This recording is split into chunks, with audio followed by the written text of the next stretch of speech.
Welcome to a new podcast from National Catholic Reporter. Today, we have a guest host, NCR writer and editor, Rich Heffern. I'm talking today with Jim Conlon, director of Sophia Center in Oakland, California. Jim's newest book, just published by Novalis, is titled From the Stars to the Street, Engaged Wisdom for a Broken-Hearted World. Jim, what is engaged wisdom? Can you explain that for us? Well, the way I have experienced this is more than 4 decades ago, I used to stand at a rectory door and give a meal or a bed to someone who was on the street or disconnected from society in some way. And this was during the Vatican Council. Actually, it was just coming to an end. The Vietnam War was boiling in the United States. The Civil Rights Movement was still alive.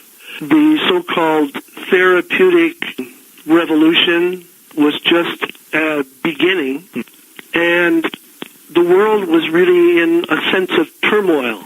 And to some extent, so was I.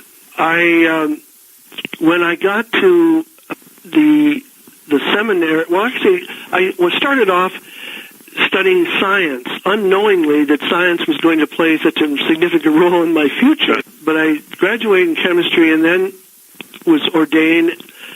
And after several parochial appointments, I became more and more restless that the agenda that I was presenting was not exactly the agenda that the people or the needs that people were expressing. So then I kept knocking on the bishop's door and finally got permission to go to Toronto to be in an urban training center program. It's called the Canadian Urban Training Project for Christian Service. That was in Toronto, and my field placement for a year-long program was to be a community organizing in the east end of Toronto under the supervision of someone who had been in Chicago previously. When that program came to an end, I made a phone call to a Monsignor Jack Egan, who used to be on the NCR board, and I flew down and spent several days with him at Notre Dame. He had just moved there at the invitation of Ted Hesburgh, and began to sort of sort out what the next steps were. He wrote to the Bishop of London, and as a result of that, I went to Chicago and became part of their urban training program under the leadership of people like Jim Morton, who later became the Green Dean of St. John the Divine, New York, Margie Tuitt, who was one of the great Dominican sister who was very much involved in the post-Vatican church, etc., and many other people. So I became a student of Saul Alinsky in Chicago and also the urban training program, and moved on to come back to Toronto. During that time, I basically started a program in Toronto called Catholics for Social Change. And one of our advisors was Gregory Baum, and I worked with people like Mary Jo Letty, who wrote the book Reweaving Religious Life, and several other Canadian folks. Mm-hmm. Program also operated in Toronto, and then the Christian Life Institute across the country. During that time, I also was the assistant director of the Toronto School of Theology and tried to bring together a lot of these placements that I had experienced into the theological education of the students. In 1983, I was working with a committee on theological reflection and spirituality, and one of the conveners was a man named Ron Fellows, an Anglican priest from Toronto, who was bringing together the Institute in Culture and Creation Spirituality. At that year was moving from Chicago, Mundelein College, to Holy Names University. I attended that workshop and met Matthew Fox, and after a long conversation one afternoon, I was invited to come and spend my sabbatical days out here. Mm-hmm. So in 84, I came to Holy Names, which is now 23 years ago. Mm-hmm.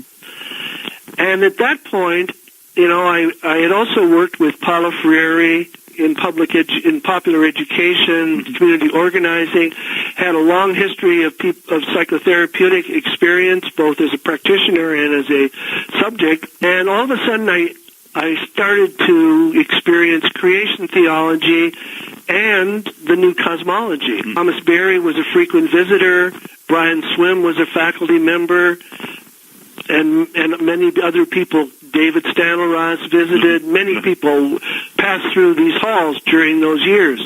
And I tried to say, well, how do I make sense out of what has happened to me? I've gone through these sort of justice agendas, personal in terms of therapy, community-based in terms of organization, conscientization or popular education with Paulo Freire.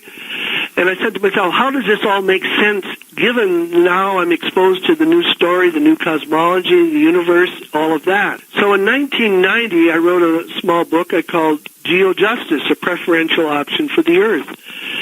I began to try and create a synthesis between what I was learning in the programs here and the vision of Thomas particularly, and how to integrate that and synthesize it with my past experience. So Geo-Justice became a vehicle for that kind of integration. And then later, I wrote another book where I tried to develop more fully the cosmological implications of my Geo-Justice book. That was Earth Story. And then you and I were both involved with Forest of Peace, who another book. I remember sitting down with Thomas Berry one afternoon in San Francisco and saying, Thomas, what do you do with what you know, what you've been telling us? He said, well, it's all about literacy, story, and shared dream experience. So I wrote a book called Lyrics for Recreation, Language for the Music of the Universe. So life continued to unfold.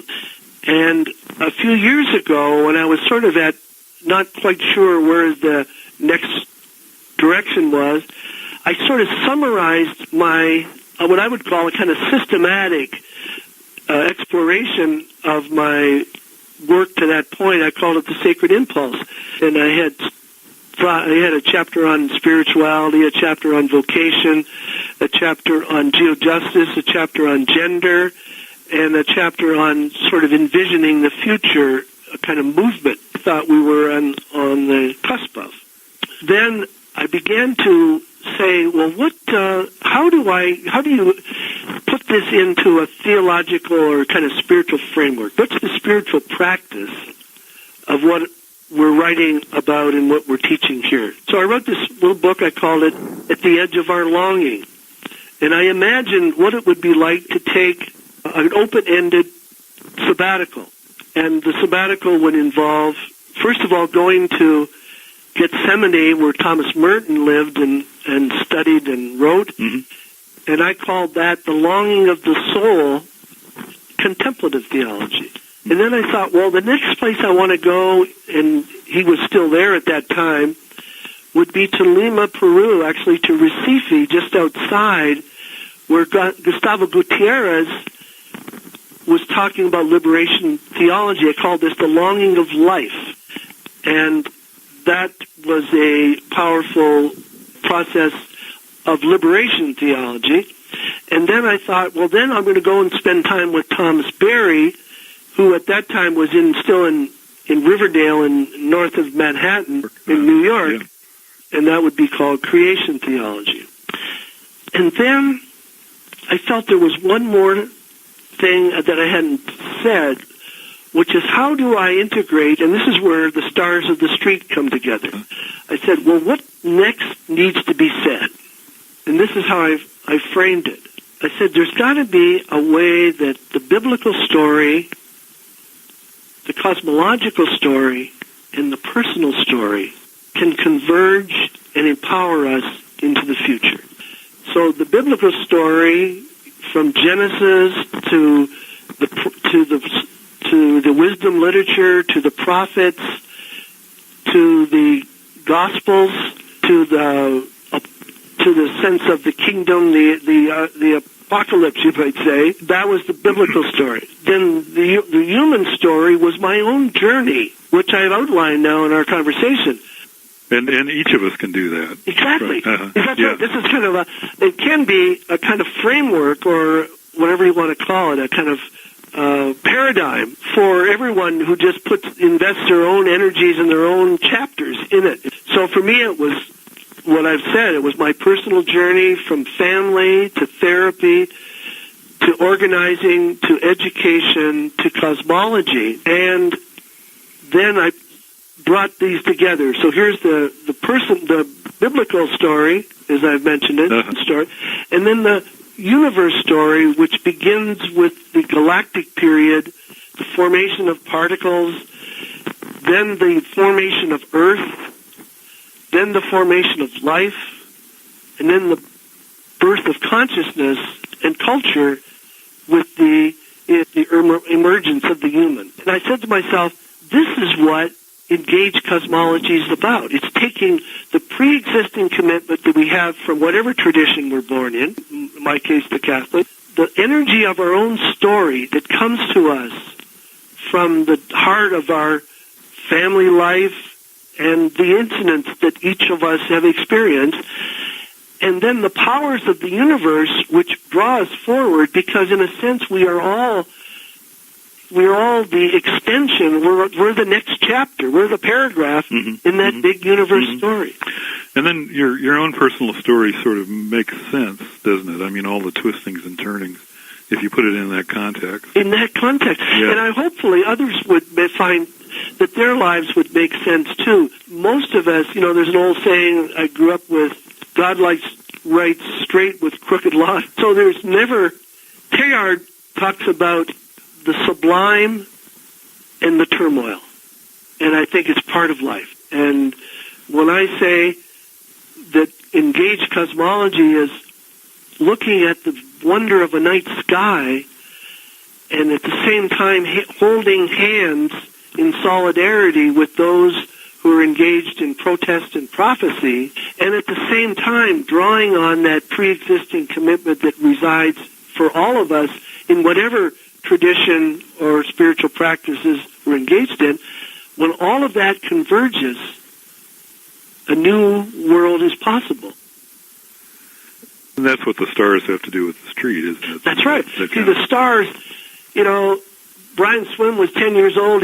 He was helping his father fix his car in the backyard with holding a flashlight. He looked up at the stars. He dropped the flashlight. So that's the stars. Uh-huh. For me, the street is where life and where our world comes together. It's the everyday experience. And so what I was trying to symbolize by the title is that our personal lives and our engagement is empowered, and that it's one act.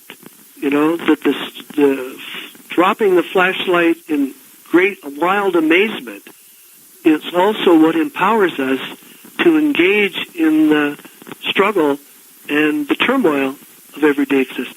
Jay Chardin, he has this sense about what beauty is and what draws us forward. He says, he used to write all these little essays because he was trying to take what he was learning and was kind of inside him and externalizing it. And that's what beauty does, and that's what art does, and that's what the universe does. It draws us out of ourselves. And out of that externalized sense of self flows the engagement to heal the brokenness of our world. There's a sentence in the book that I copied out I really like. He said, justice making is a theater for self-discovery, a prayer, an authentic expression of the gospel, and an opportunity to let heaven happen now. We often talk about heaven as something that we're working for. That a lot of our theology has been kind of what I call vestibule theology. That we've been sort of getting ready for the next world by kind of enduring this one, rather than seeing that our task is to see. Another word for engaged cosmology is the reign of God, or the kingdom, or a world of justice, harmony, and peace. it's the culminating act of the Christian journey, is also the culminating act of the cosmological journey. Well, when I was in Chicago, I was driving around at 3 o'clock in the morning, the night before our community convention. That's how you develop, organize it. Uh-huh. The man with whom I was driving, my job was to convince him to run to be president of the local organization. I knew two things. I knew he wouldn't win. We were just trying to get him to do it to make it look like a competition. But the other person was a shoo-in. Secondly, this man's wife was running off with one of my organizing partners at the end of that experience. It's then that I began to realize you can't heal the world and cause your own brokenness.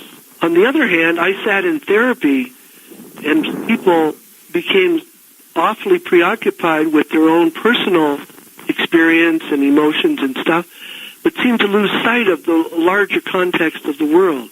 So I was trying to bring this, what I would call the psychosocial dimension, that we need to both heal our own work, our own personal work, but we also need to keep an eye on the larger picture so that we're clear about what the real issues are, not just a projection of our own problems. At the same time, we're also clear that we do need to deal with our own inner life. We're going to have harmony and peace in the world. Jim, how does Sophia Center fit into this dynamic you describe here between the personal story and the world and universe? Well, I love Brian Swimm's vision of the universe as raisin bread. And this multi-centered universe, which the new cosmology teaches us, I think that we're one of the raisins. But so is every other project, like you were saying, that Center for Action Contemplation. It's another raisin in this universe of transformative energies. And so I do think that we have a role to play in that, and we have a website we call the Ecozoic Council where we invite those like-minded folks to post their websites on our website so that they can find each other without any intermediary relationship between us. It's sort of bubbling up out of the base. And to some extent are involved in. Like, for example, the people who come to our program, they go home and, like, I just got an email from one of our graduates who just did who does a series of videos. She's invited me to her latest video. She did one on death. We have other people in New Zealand, in Korea, across Canada and the United States. Some are working with the homeless in Vancouver. Some are doing spiritual direction in Ottawa. Some are working on a garden in Illinois, or a CSA. So the way I see a movement is that there are a lot of impulses being invested into the culture. What I think will happen is that somehow there'll be a convergence of these energies. At the moment, there isn't any real cohesion, the intended or kind of infrastructure. And it's a tricky process because nobody wants to co-opt other energies. We need we must have our own initiatives, but we want to also cooperate. Jack Egan, who I mentioned earlier, was one of my mentors over the years. He said, people need these three things: information, support, and the possibility of common action. And I think that's what we're all working for. That's certainly what Sophia Center is about, is to give people the information. Like some of the people coming to this summer institute this week will not be students at the Sophia Center, but someday they will have some impact. Others will join us, and then they will go home.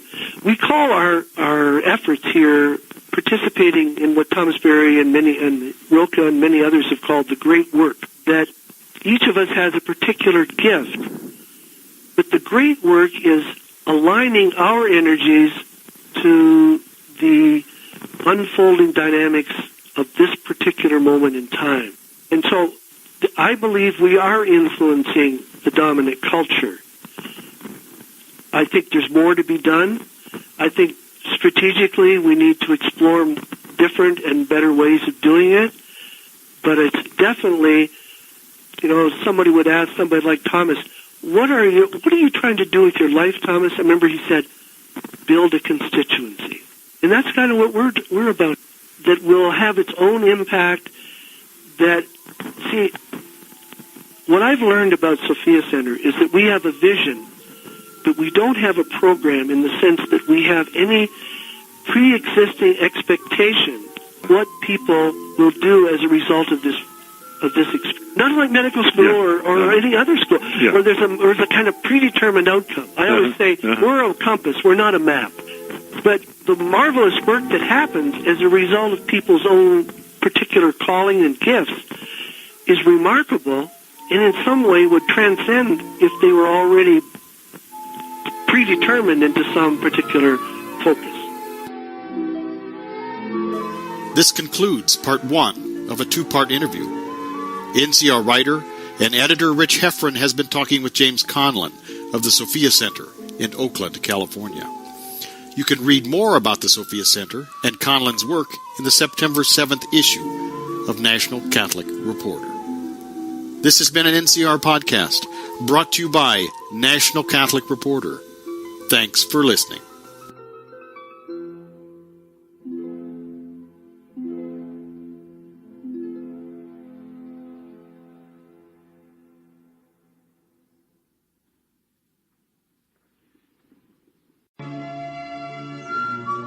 Welcome to this NCR podcast from National Catholic Reporter. Today, our guest host, NCR writer and editor Rich Heffern, talks with James Conlon. Conlon directs the Sophia Center in Culture and Spirituality, a wisdom school celebrating earth, art, and spirit, located at Holy Names University in Oakland, California. This is part 2 of their conversation.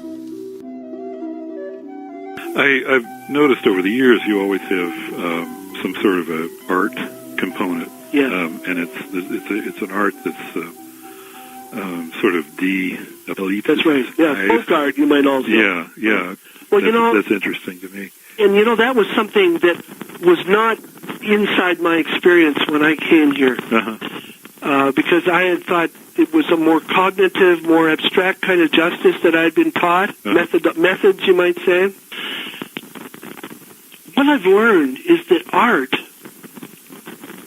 first of all, we don't train artists here. We hopefully train people, or train is not the right word. We draw out the imagination so that people can explore the implications of their own expressions of compassion, which is the great art. Now, as I was saying earlier, Teilhard de Chardin was a kind of an introvert. And the way he dealt with his introversion, even though he wasn't allowed to publish much of his work in the wider arena, he would send his essays to people, his art, in other words. And this is what drew him out. And this is what animated his engagement in the world.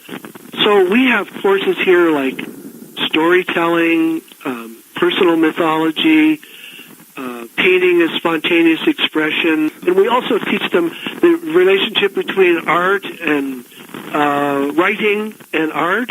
We also have classes like in Tai Chi. All of these are to create, I guess you would say, animate. They are evoked in the imagination, draw people out into the wonder and turmoil of existence. That's the way Teilhard would say it. So that's what art does. It takes us out of ourselves and into the world. And ultimately, what we are attempting here is to draw people out into acts of compassion for the world. And the practice for that is all of these, what we call creative process classes, that enable people to imagine, experience, experience and express themselves, ultimately as people to bring justice to the world or engage cosmology. In the book, too, you talk about engaged cosmology, awe and wonder, just the awe and wonder at the universe, at kind of opening our eyes and looking around can liberate us from consumerism, for example. That's right. Yeah, David Stanelraz, who is a wonderful man of our era, he says the spiritual life is a pursuit of the more, M-O-R-E. Uh-huh.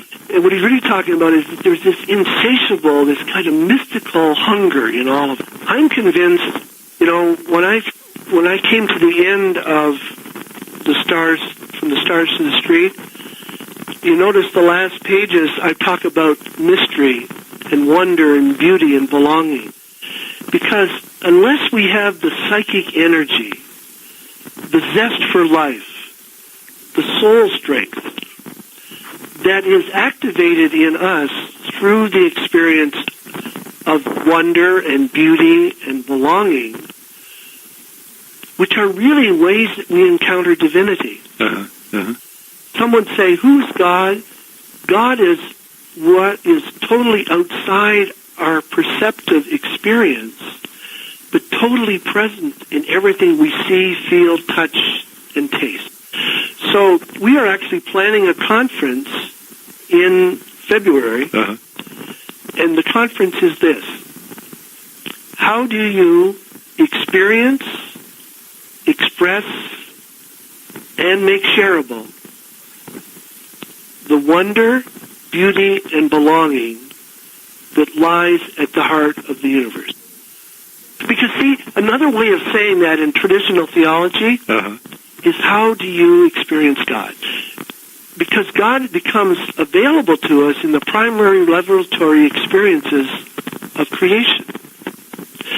And unless we have that encounter, that experience, then engaged cosmology will not sustain itself. So I'm convinced, in fact, I'm doing now a book of hours, which would be the old-fashioned Catholic breviary that I was reading when I was in the seminary. But I'm taking all of the poetic writings of my 7 books and the new stuff that's not yet published, and I'm creating a book of hours that will begin each day at dawn, which is that mystical moment when we encounter the beginning of light, and close at dusk when we have that opaque dimension when night begins to fall. So I'm structuring this book around the dawn and dusk of each day. Uh-huh.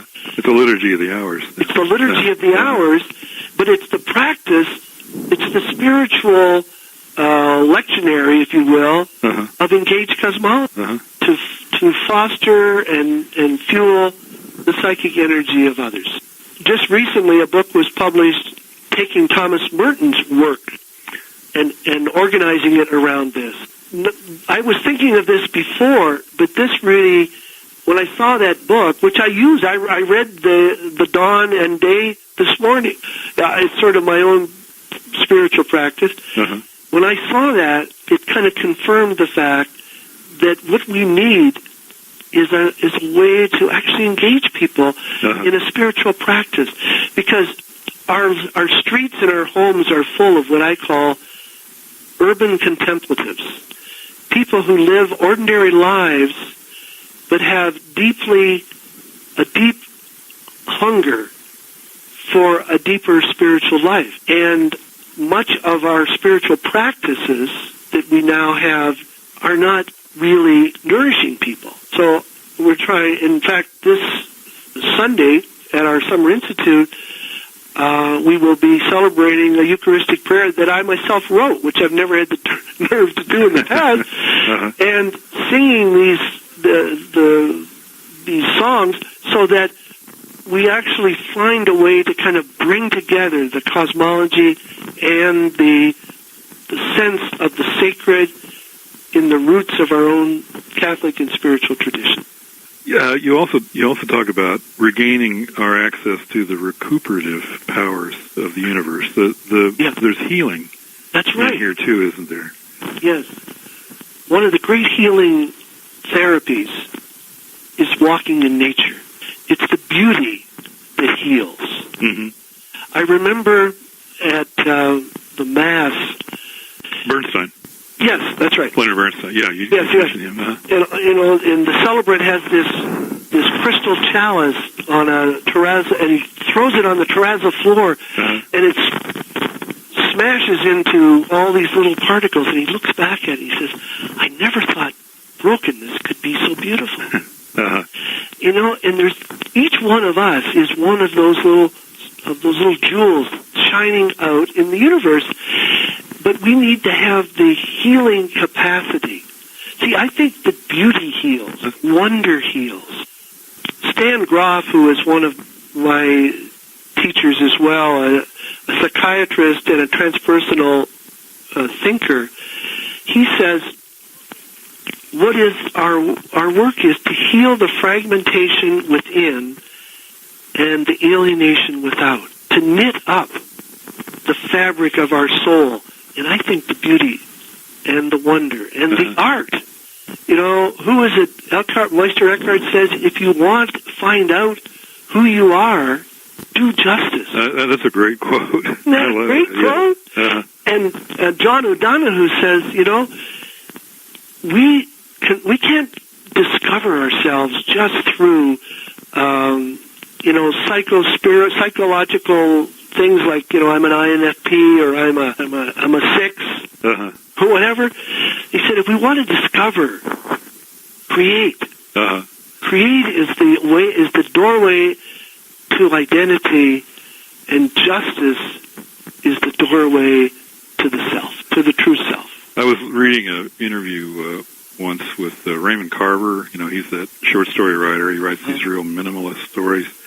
And he just, they were talking about, the interviewer was talking about insights, and Carver said, I hate insights. And, he was talking about just insights that don't go anywhere, just insights for the sake of insights. I thought that was a slap in the face to me. Right. And a wake-up kind of thing. But, absolutely. You're talking about self-knowledge has to be used for some purpose outside ourselves. Absolutely. To be frank with you, it was only this weekend when I was listening to this tape by the Jesuit priest who was one of Teilhard's scholars, when he was describing what this little essay that nobody's ever read on Teilhard, art, I finally got it, why art is so important. What I mean by that is the beauty, the wonder, and all that. Because it takes us from ourselves, outside ourselves, and puts us in the context. We are now instruments to heal the world. I think it's powerful. Yeah. And frankly, when I first came out here, I couldn't figure out why that was in the curriculum. Because it was so outside my experience. But it's so powerful.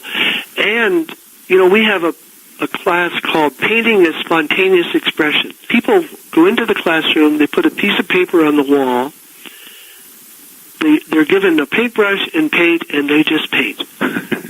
It doesn't have to look like anything. They don't even have to understand it. All they do is get what's inside out.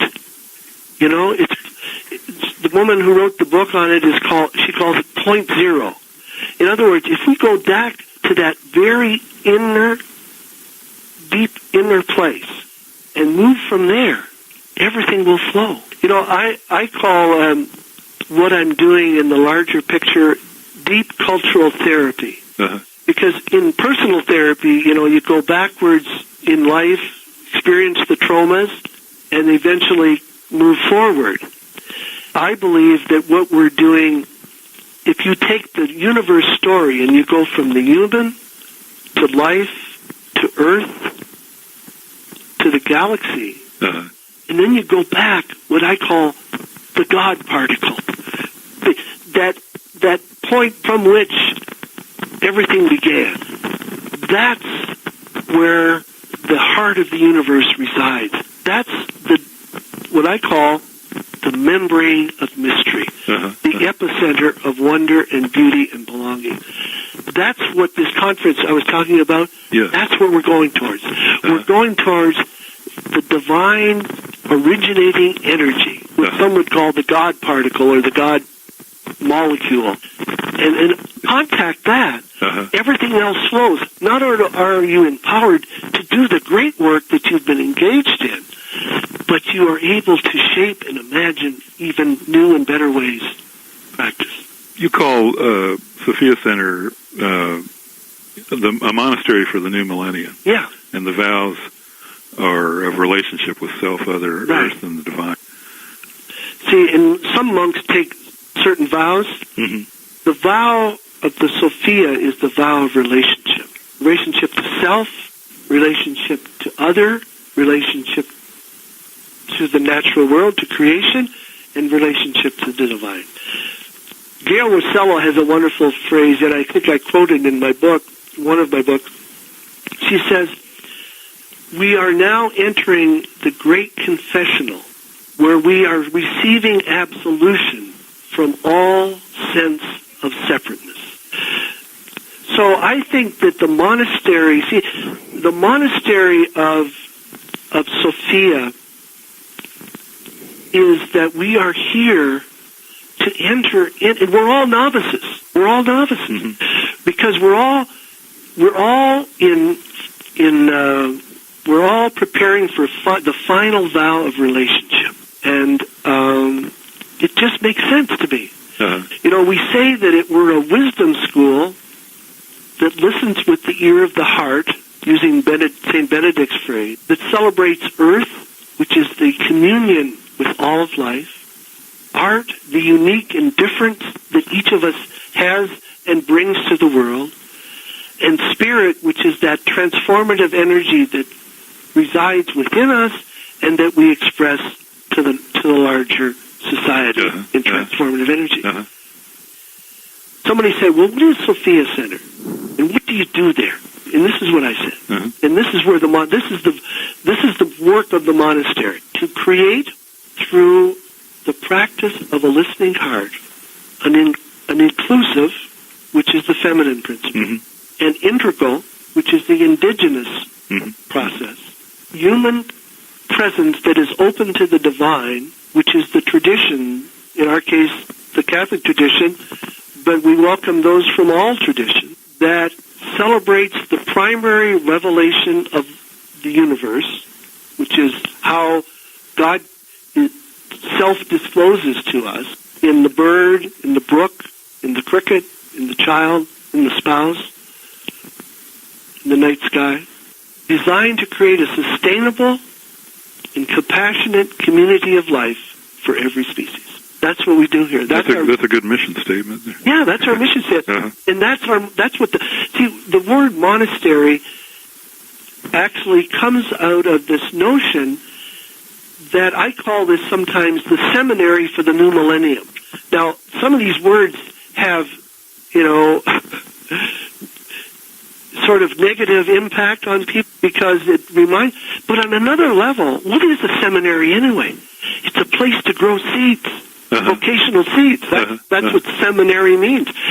So I think we're here to sow the seeds of the vocational destiny of the people who are going to grapple with the beauty, the sublimity, and the turmoil of the 21st century.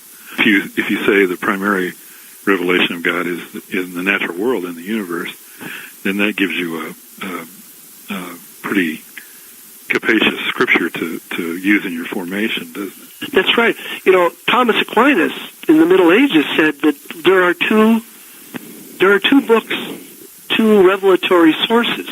One is the revealed Word of God in the Bible, and the other is the natural world. Now, the natural world, the revelatory experiences of the natural world are not given in words, but they're given in perception. Teilhard de Chardin said, it's all about seeing. He says we have to get beyond literal theology, words, beyond words, to perception. And the natural world is what we see and feel and touch. is a perception of the divine. The signature work, Christ's message, was the Sermon on the Mount. It was if you take the Sermon on the Mount, you could say that it is the total encapsulation of the gospel message. So what I've tried to do is using the format of the Beatitudes to translate them into the context of the new cosmology. That's what we have here. Uh-huh. Beatitudes for the new creation. Blessed are the hopeful. They hold a promise of tomorrow. Blessed are the courageous. They embrace the challenge of today. Blessed are the forgiving. They are free of the burden of the past. Blessed are the people of prolonged engagement. They will create a better world for the children. Blessed are the disappointed. They will rise and anticipate a better day. Blessed are the self-forgetful. They will engage in a compassionate embrace. Blessed are the flowers bursting forth in the spring. Blessed are the children celebrating spontaneity and new life.